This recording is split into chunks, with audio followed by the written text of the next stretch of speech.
Hello students, welcome to RHchemistry. So target board 2022 ಅನ್ನೋ ಒಂದು heading ಅಲ್ಲಿ ಒಂದಷ್ಟು ವಿಡಿಯೋಸ್ಗಳನ್ನು 2022 ಸೆಕೆಂಡ್ PUC ಬೋರ್ಡ್ ಎಕ್ಸಾಮ್ ಅನ್ನು ಅಂದರೆ ಈ ವರ್ಷ ಯಾರು ಬರೀತೀರಿ ಅವರಿಗೋಸ್ಕರ ಈ ಒಂದಷ್ಟು ವಿಡಿಯೋಗಳನ್ನು ಮಾಡ್ತಾ ಇದ್ದೀನಿ. ಸೊ ನಿಮ್ಮ ಒಂದು ಕೌನ್ಸಿಲಿಂಗ್ ಮುಗಿಯೋವರೆಗೆ ಅಂದರೆ ಮುಂದಿನ ವರ್ಷ ನೀವು CET ಅನ್ನು ಬರೆದು ಅದರ ಕೌನ್ಸಿಲಿಂಗ್ ಮುಗಿಯೋವರೆಗೂ ಕೂಡ ನನ್ನ ಒಂದು ಹೆಲ್ಪ್ ನಿಮ್ಮ ಜೊತೆ ಇದ್ದೇ ಇರ್ತದೆ, ನನ್ನ ಸಪೋರ್ಟ್ ನಿಮಗೆ ಇದ್ದೇ ಇರ್ತದೆ. ಆ್ಯಂಡ್ ಕೆಮಿಸ್ಟ್ರಿ ರಿಲೇಟೆಡ್ ಎಲ್ಲ ರೀತಿಯ ಕಂಟೆಂಟ್ಗಳನ್ನು ಇನ್ನು ಮುಂದೆ ಸೆಕೆಂಡ್ PUC ವಿದ್ಯಾರ್ಥಿಗಳಿಗೆ ಹೆಲ್ಪ್ ಆಗೋ ರೀತಿಯಲ್ಲಿ ಹಾಕುವಂಥ ಪ್ರಯತ್ನವನ್ನು ಕೂಡ ನಾನು ಮಾಡ್ತಾ ಇದ್ದೀನಿ. ಸೊ ಒಂದಷ್ಟು ಐಡಿಯಾಸ್ಗಳನ್ನು ಪ್ಲ್ಯಾನ್ಗಳನ್ನು ಮಾಡ್ಕೊಂಡಿದ್ದೀನಿ. ಸೊ ನೀವೇನಾದರೂ ಫಸ್ಟ್ ಟೈಮ್ ಚಾನಲ್ ವಿಸಿಟ್ ಮಾಡ್ತಾ ಇದ್ದರೆ ಚಾನಲ್ನ ಸಬ್ಸ್ಕ್ರೈಬ್ ಮಾಡಿ. ಅದೇ ರೀತಿ ಈ ಚಾನಲ್ನ ಕೆಳಗಡೆ ಡಿಸ್ಕ್ರಿಪ್ಷನ್ ಬಾಕ್ಸಲ್ಲಿ ನನ್ನ ವಾಟ್ಸಪ್ ಗ್ರೂಪಿನ ಲಿಂಕನ್ನು ಕೂಡ ಕೊಟ್ಟಿದ್ದೀನಿ, ನೀವು ಕೂಡ ಜಾಯ್ನ್ ಆಗ್ಬೋದು. ಸೊ ದ್ಯಾಟ್ ಏನಾದರೂ ಇನ್ಫಾರ್ಮೇಷನ್ ಇದ್ದರೆ, ಒಂದಷ್ಟು ಮಟೀರಿಯಲ್ಸ್ ಇದ್ದರೆ ಇನ್ಸ್ಟೆಂಟಾಗಿ ಅದರಲ್ಲಿ ನಾನು ಕಳಿಸಿರ್ತೀನಿ. So you can download that and you can use that. ಯಾವುದಾದ್ರು ವಿಡಿಯೋಗಳನ್ನು ಹಾಕಿದಾಗಲೂ ಕೂಡ ಅದರ ಲಿಂಕ್ಸ್ಗಳನ್ನ ಅಲ್ಲಿ ಕಳಿಸಿರ್ತೀನಿ, ನಮಗೆ ಇಮಿಡಿಯೇಟಾಗಿ ಅದ್ರ ಬಗ್ಗೆ ಗೊತ್ತಾಗ್ತದೆ. ಸೊ ಅದಕ್ಕೆ ಡಿಸ್ಕ್ರಿಪ್ಷನ್ ಬಾಕ್ಸಲ್ಲಿ ಲಿಂಕನ್ನು ಕೊಟ್ಟಿದ್ದೀನಿ. ದಯವಿಟ್ಟು ಯಾರು ಸೆಕೆಂಡ್ PUCಯನ್ನು ಈ ವರ್ಷ ಮುಗಿಸಿದಿರಿ ಅವರು ಜಾಯ್ನ್ ಆಗೋದಕ್ಕೆ ಹೋಗಬೇಡಿ. ಸೊ ಯಾರು ಸೆಕೆಂಡ್ PUCಯಲ್ಲಿ ಇದ್ದೀರಿ, ಈ ವರ್ಷಕ್ಕೆ ಇದ್ದೀರಿ, ಸೊ ಮತ್ತು ಫಸ್ಟ್ PUCಯಲ್ಲಿ ಇದ್ದವರು ಕೂಡ ಯಾರು ನೋಡ್ತಾ ಇದ್ರೆ ಜಾಯ್ನ್ ಆಗ್ಬೋದು, ಯಾಕಂದ್ರೆ ನಿಮಗೂ ಕೂಡ ಮುಂದಿನ ವರ್ಷ ಅದರಿಂದ ಹೆಲ್ಪ್ ಆಗ್ತದೆ. ಸೊ ಒಂದೊಂದು ಸಾರಿ ನಾನು ಫೋನಿನ ಕಾರ್ಯಕ್ರಮಗಳನ್ನ ಮಾಡ್ತಾ ಇರ್ತೀನಿ, ಅಂದರೆ ನಾನು ಒಂದಷ್ಟು ಟೈಮನ್ನು ಕೊಟ್ಟು ನಿಮಗೆ ಕಾಲ್ ಮಾಡಿ ಅಂತ ಹೇಳ್ತೀನಿ. ಆ ಒಂದು ಕಾಲ್ ಮಾಡಿದಾಗ ನಿಮ್ಮ ಒಂದು ಕ್ವೈರೀಸ್ ಏನಿದೆ, ನಿಮ್ಮ ಒಂದು ಪ್ರಶ್ನೆಗಳನ್ನು ಏನಿದೆ ನೀವು ಕೂಡ ಕೇಳಬಹುದು. ಇದಿಷ್ಟು ನನ್ನ ಕಡೆಯಿಂದ ನನ್ನ ಒಂದು ಫ್ರೀ ಟೈಮಲ್ಲಿ ನನ್ನ ಕೈಯಲ್ಲಿ ಆದಷ್ಟು ಸಹಾಯವನ್ನು ನಿಮಗೆ ಮಾಡೋದಕ್ಕೆ ಇಷ್ಟಪಡ್ತೀನಿ.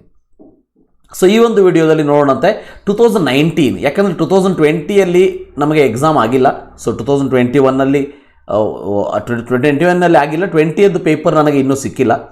ಸೊ ಮಾರ್ಚ್ 2019ನಲ್ಲಿ ಯಾವ ರೀತಿ ಕೆಮಿಸ್ಟ್ರಿ ಪೇಪರನ್ನು ಬರೆದಿದ್ರು 70 ಔಟ್ ಆಫ್ 70 ಬೀಳೋದಕ್ಕೆ, ಸೊ ಆ ರೀತಿ ಯಾವ ರೀತಿ ನೀವು ಪೇಪರ್ನ ರಿಪ್ರೆಸೆಂಟ್ ಮಾಡಬೇಕು ಅಂಥೇಳಿ ಒಬ್ಬ ಲೆಕ್ಚರರ್ ಆಗಿ ನಿಮಗೆ ಒಂದಷ್ಟು ಪಾಯಿಂಟ್ಸ್ಗಳನ್ನು, ಇಂಪಾರ್ಟೆಂಟ್ ಇನ್ಫಾರ್ಮೇಷನ್ಗಳನ್ನ ಕೊಡ್ತೀನಿ.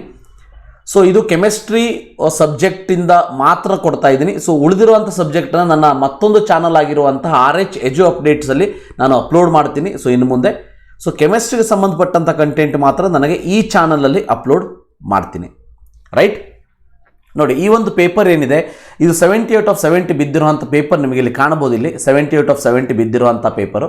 ಸೊ ಜನರಲಿ ಪೇಪರ್ ಏನಿರ್ತದ ಅಂತಂದರೆ, ನೀವು ಪೇಪರ್ನ ಬರೀಬೇಕಾದ್ರೆ ಈಗ 1 ಮಾರ್ಕ್ಸ್ ಪೇಪರ್ ಅಂತಂದರೆ, ಸೊ 1 ಮಾರ್ಕ್ಸ್ ಕ್ವಶನ್ಸ್ ಅಂತಂದರೆ ತಮಗೆಲ್ಲರೂ ಗೊತ್ತಿರೋ ಹಾಗೆ 10 ಕ್ವಶನ್ಸ್ ಇರ್ತದೆ, ಹೌದಾ? There is no option.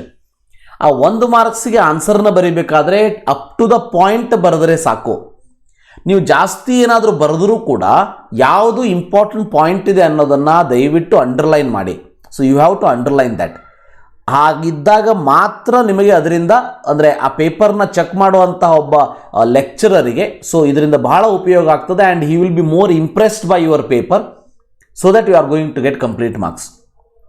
So 2019 question paper ಏನಿತ್ತು ಅಂತೇಳಿ ನಿಮಗೆ ಸರ್ಚ್ ಮಾಡಿದರೆ ಸಿಗ್ತದೆ, ಅದನ್ನು ನೋಡ್ಬೋದು. ನಾನಿಲ್ಲಿ ಆನ್ಸರ್ಗಳನ್ನು ಹೇಳ್ತಾ ಇಲ್ಲ, ಬಟ್ ರಿಪ್ರೆಸೆಂಟೇಷನ್ಗಳನ್ನು ನೋಡಿ.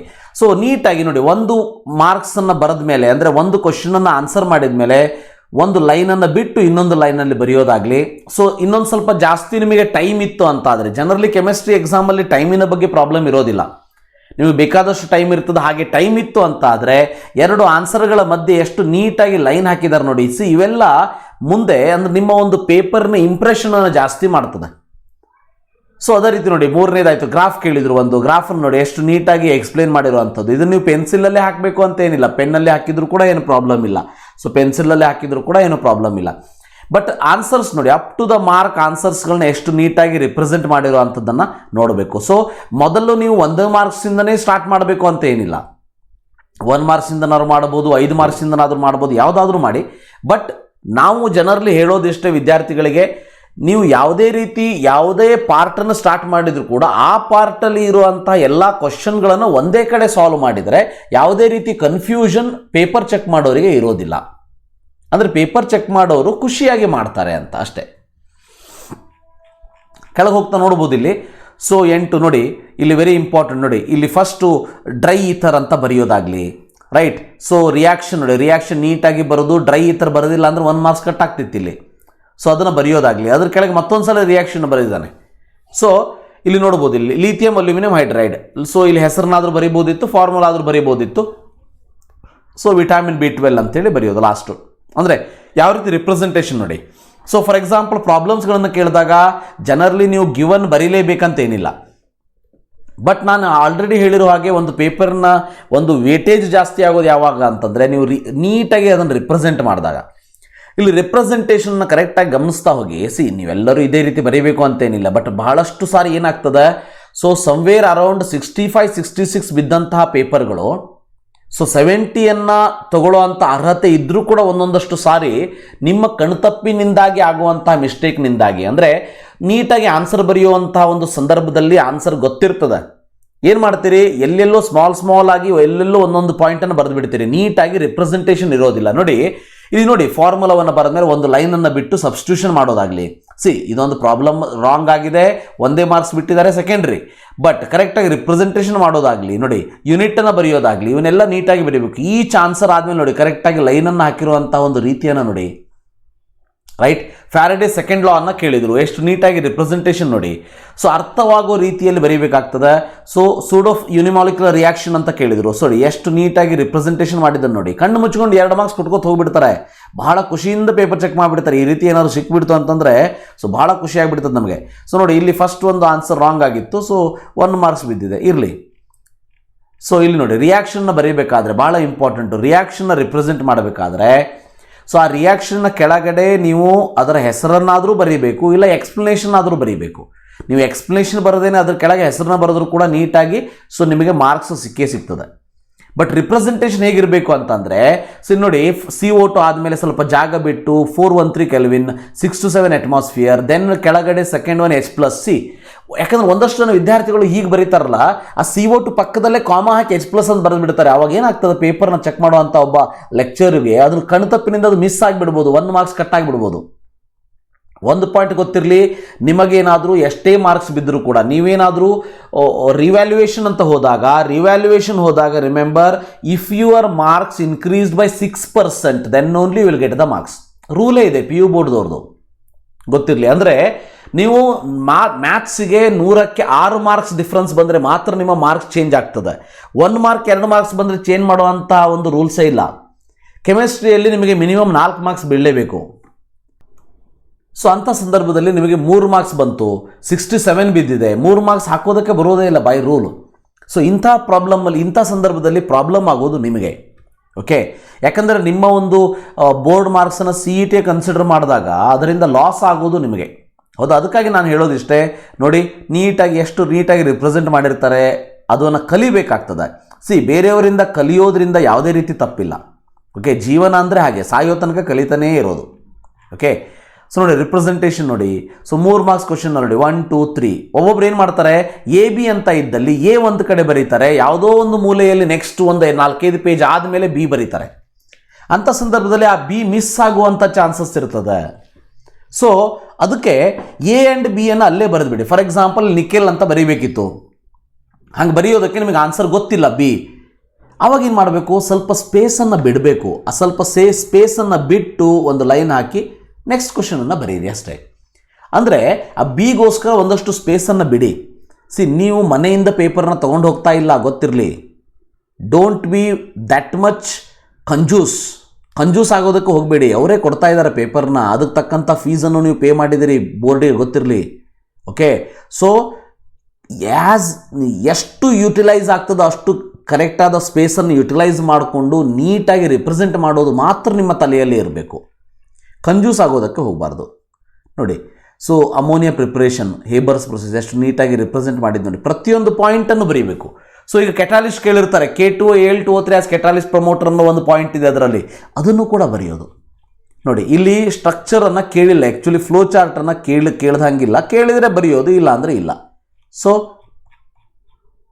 ನೋಡಿ ರಿಯಾಕ್ಷನ್ ನೋಡಿ ಎಷ್ಟು ನೀಟಾಗಿ ಬರೆದಿರುವಂಥದ್ದು. ಇಲ್ಲಿ NCl3 ಅಂತ ಬರೆದ ಮೇಲೂ ಕೂಡ ಕೆಳಗಡೆ ಮತ್ತೆ NCl3 ಎಕ್ಸ್ಪ್ಲೋಸಿವ್ ಅಂತೇಳಿ ಮೆನ್ಷನ್ ಮಾಡೋದಾಗಲಿ, ಇಲ್ಲಿ SO2 ಅಂತ ಬರೆದ ಮೇಲೆ ಇಲ್ಲಿ SO2 ಅಂತ ಮೆನ್ಷನ್ ಮಾಡೋದಾಗಲಿ, ಇಂಥ ಒಂದಷ್ಟು ಕರೆಕ್ಟಾಗಿ ರಿಪ್ರೆಸೆಂಟೇಷನ್ ಮಾಡಿದಾಗ ಇಲ್ಲಿ ನೋಡಿ, ಇಲ್ಲಿ ಆ್ಯಕ್ಚುಲಿ ಎಷ್ಟು ನೀಟಾಗಿ ನಿಮ್ಮ ನೀಟ್ನೆಸ್ ನೋಡಿ ಎಷ್ಟು ಮಹತ್ವ ಬೀಳ್ತದ ಅಂಥೇಳಿ ನಾವೊಂದು ಪಾಯಿಂಟನ್ನು ಹೇಳ್ತೀನಿ. ಇಲ್ಲಿ 70/70 ಬಿದ್ದಿರುವಂಥ ಪೇಪರು ಇಲ್ಲಿ ನೋಡಿ, ಇಲ್ಲಿ Na2CrO4 ಅಂತ ಬರೀಬೇಕಿತ್ತು, NaCrO4 ಅಂತ ಬರೆದ್ರು 1 ಮಾರ್ಕ್ಸನ್ನು ಕಂಪ್ಲೀಟ್ ಮಾರ್ಕ್ಸನ್ನು ಕೊಟ್ಬಿಟ್ಟಿದ್ದಾರೆ. ಹೌದಾ? ಸೊ ಕಂಪ್ಲೀಟ್ ಮಾರ್ಕ್ಸನ್ನು ಕೊಟ್ಟಿದ್ದಾರೆ ನೋಡಿ. NaCrO4 ಅಂತ ಬರೆದ್ರು ಕೂಡ ಮಾರ್ಕ್ಸನ್ನು ಕೊಟ್ಬಿಟ್ಟಿದ್ದಾರೆ. ಇಲ್ಲಿ Na2CrO4 ಮಾರ್ಕ್ಸ್ ಕರೆಕ್ಟ್ ಇದೆ, ಬಟ್ ಇಲ್ಲಿ 1 ಮಾರ್ಕ್ಸ್ ಕಟ್ ಆಗಬೇಕಿತ್ತು. ಬಟ್ ಏನಾಗ್ಬಿಡ್ತು, ಈ ಒಂದು ಪೇಪರ್ನ ರಿಪ್ರೆಸೆಂಟೇಷನ್ ಇದೆ ಅಂದರೆ ಓವರಾಲ್ ಒಂದು ರಿಪ್ರೆಸೆಂಟೇಷನ್ ಏನಿದೆ, ಆ ನೀಟ್ನೆಸ್ ಏನಿದೆ, ಅದು ಇನ್ವಿಜಿಲೇಟರ್ ಈ ಒಂದಷ್ಟು ಏನು NA2 ಬರೀಬೇಕಿತ್ತು ಅದನ್ನು ತಲೆಯಲ್ಲಿ ಹಾಕ್ಕೊಳ್ಳೋದಕ್ಕೆ ಹೋಗಲಿಲ್ಲ. ಫಸ್ಟ್ ಆಫ್ ಆಲ್ ಅದನ್ನು ನೋಡಲೇ ಇಲ್ಲ. ನೋಡಿದರೂ ಕೂಡ ಏನು ಅನ್ನಿಸ್ತು ಅವನಿಗೆ, ಏನು ಅನಿಸಿರ್ಬೋದು, ಸೊ ನಾ ಈ ಪೇಪರ್ ಚೆಕ್ ಮಾಡಿಲ್ಲ, ಅದಕ್ಕೆ ನನ್ನೊಂದು ಇಮ್ಯಾಜಿನೇಷನ್ ಅಷ್ಟೇ, ಏನು ಅನಿಸಿರ್ಬೋದು, ಸೊ ಹೋಗಲಿ ಬಿಡಪ್ಪ ಇಷ್ಟು ನೀಟಾಗಿ ಪೇಪರ್ನ ಬರೆದಿದ್ದಾನೆ, ಕರೆಕ್ಟ್ ಕೊಟ್ಬಿಡೋಣ ಅಂತೇಳಿ ಕೊಟ್ಟಿರ್ಬೋದು. ಸಿ, ಒಂದಷ್ಟು ಮಾರ್ಕ್ಸ್ ಏನಿದೆಯಲ್ಲ ಅದು ಇನ್ವಿಜಿಲೇಟರ್ ಮೇಲೂ ಕೂಡ ಡಿಪೆಂಡ್ ಆಗಿರ್ತದೆ, ರೈಟ್. ಸೊ ನೋಡಿ, ಬರೆದಿರುವಂಥ ರಿಪ್ರೆಸೆಂಟೇಷನ್ ನೋಡಿ ಎಷ್ಟು ನೀಟಾಗಿ ಬರೆದಿರುವಂಥದ್ದು, right.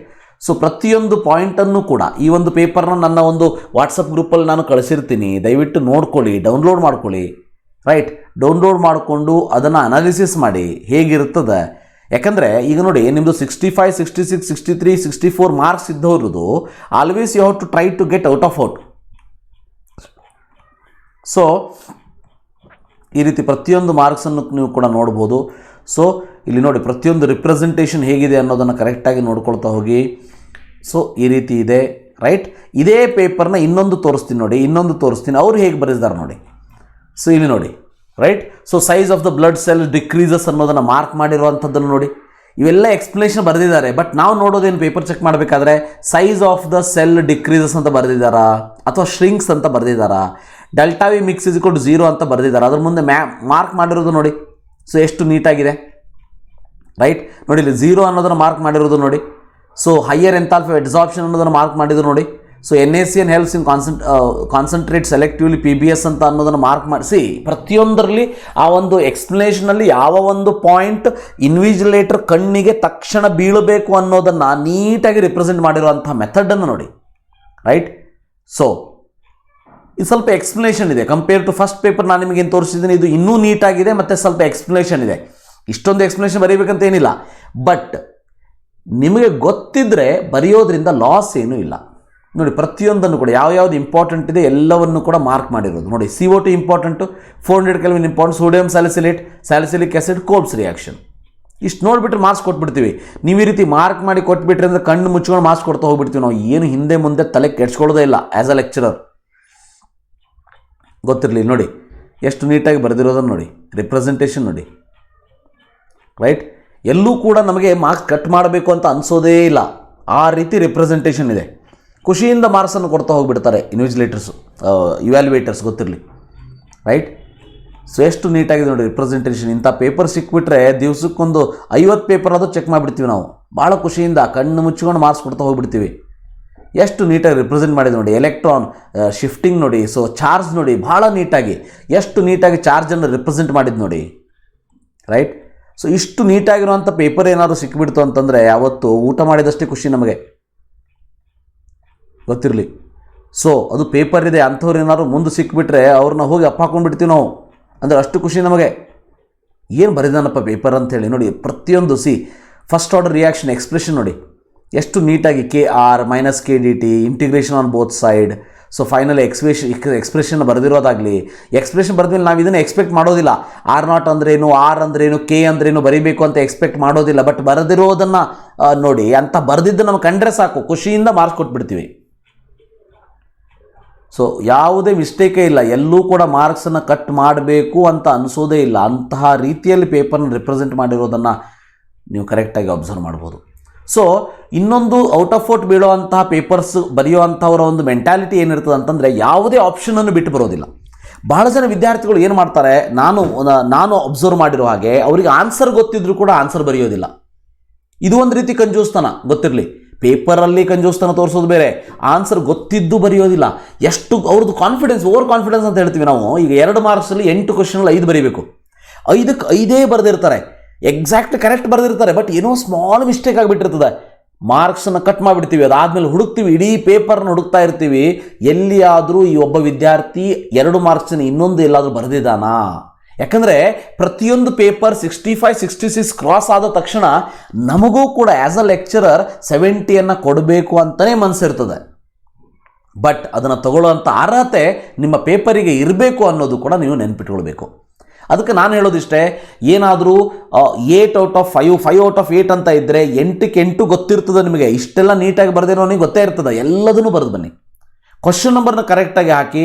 So represent the answer very neatly so that you are going to get out of out very easily. ಕೆಮಿಸ್ಟ್ರಿಯಲ್ಲಿ ಅದರಲ್ಲೂ ಔಟ್ ಆಫ್ ಔಟ್ ತೆಗೆಯೋದು ಭಾಳ ಈಸಿ. ಯಾಕಂದರೆ first of all concepts paper ಭಾಳ ಈಸಿ ಇರ್ತದೆ ಜನರಲಿ. ಸೊ ನ್ಯೂಮರಿಕಲ್ಸ್ ಪಾರ್ಟ್ ಭಾಳ ಕಡಿಮೆ ಇರ್ತದೆ. ಫಿಕ್ಸ್ಡ್ ಕ್ವಶನ್ಸ್ ಇರ್ತದೆ, ಇದೇ ಕಾನ್ಸೆಪ್ಟು ಇದೇ ಕ್ವಶನ್ ಅಂತ ನಾವು ಹೇಳಿರ್ತೀವಿ. ಸೊ ಇನ್ನೊಂದು ಸ್ವಲ್ಪ ಹಾರ್ಡ್ ವರ್ಕ್ ಮಾಡಿ NCERT ಟೆಕ್ಸ್ಟ್ ಬುಕ್ಕನ್ನು ಥರೋ ಅಲ್ಲಿ ಓದಿಬಿಟ್ರಿ ಅಂತಂದ್ರೆ 1 ಮಾರ್ಕ್ಸಿಗೆ 10ಕ್ಕೆ 10 ಬಂದುಬಿಟ್ರೆ ನೀವು 70 ಔಟ್ ಆಫ್ 70 ತೆಗೆಯೋದ್ರಲ್ಲಿ ಡೌಟೇ ಇಲ್ಲ. ಸೊ ಈ ಒಂದಷ್ಟು ಪೇಪರ್ ರಿಪ್ರೆಸೆಂಟೇಷನ್ ಅರ್ಥ ಮಾಡ್ಕೊಳ್ಳಿ. ಈ ಒಂದು ಪೇಪರ್ನ PDF ಅನ್ನು, 2 ಪೇಪರ್ನ PDF ಅನ್ನು ನಿಮ್ಮ ಒಂದು ವಾಟ್ಸಪ್ ಗ್ರೂಪಲ್ಲಿ ಹಾಕಿರ್ತೀನಿ. ಸೊ ನನ್ನ ವಾಟ್ಸಪ್ ಗ್ರೂಪ್ ಲಿಂಕನ್ನು ಡಿಸ್ಕ್ರಿಪ್ಷನಲ್ಲಿ ಕೊಟ್ಟಿದ್ದೀನಿ. ಕೆಮಿಸ್ಟ್ರಿಯನ್ನು ಈ ಚಾನಲಲ್ಲಿ ಮತ್ತು ಬೇರೆ ಸಬ್ಜೆಕ್ಟನ್ನು RH ಎಜು ಅಪ್ಡೇಟ್ಸ್ ಅನ್ನೋ ಚಾನಲಲ್ಲಿ ಹಾಕಿರ್ತೀನಿ. Please go through that also and subscribe to that channel also and this channel also ಅಂತ ಹೇಳ್ತಾ ಈ ವಿಡಿಯೋ ಇಲ್ಲೇ ಮುಗಿಸೋಣತೆ. Thank you. Have a nice day.